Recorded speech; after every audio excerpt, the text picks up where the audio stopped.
వీడి గురువు ఇటీవలే నరకవాసు అయినటువంటి ప్రవీణ్ పగడాల ఆయన్ని కూడా చిత్తడగా చిత్తగొట్టేసే డిబేట్లో.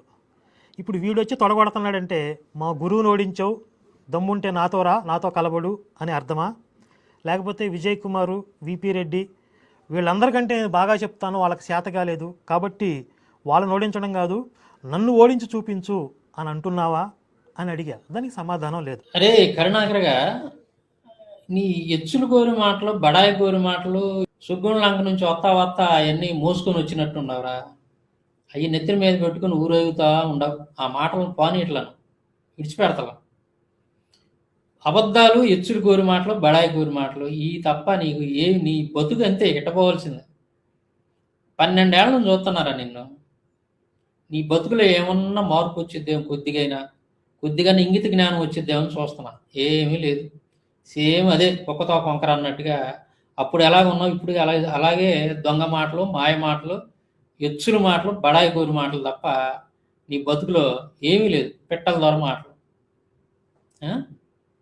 గతంలోనే నేను నీకు ఈ మాటకి, నువ్వు ఇంతకుముందు అప్పుడు ఏదో ఒక వీడియో పెడితే సుమారు 4-5 ఏళ్ళు అయి ఉంటుంది అనుకుంటా. నేను రక్షణ టీవీలో వాళ్ళను ఓడించా, వీళ్ళని ఓడించా అని చెప్పి నువ్వు ఎచ్చులు కోరి, బడాయి కోరి మాటలు మాట్లాడుతుంటే నీకు సాసి చెంప మీద కొట్టా.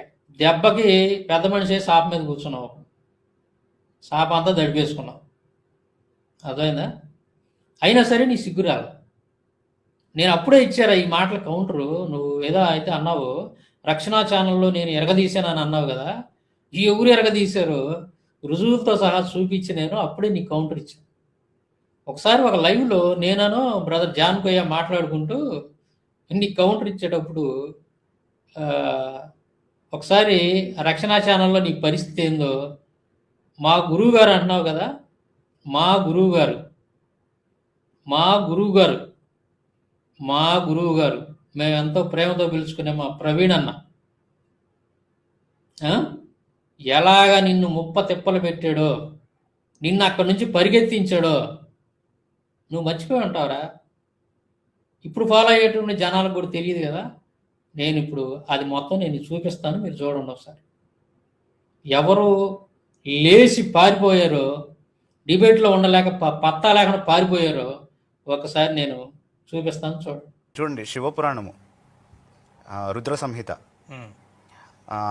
అందులో రుద్ర సంహిత 2 యుద్ధకాండ 5, అందులో 23వ అధ్యాయము. శివపురాణము రుద్ర సంహిత 2 యుద్ధకాండ 5 23వ అధ్యాయము.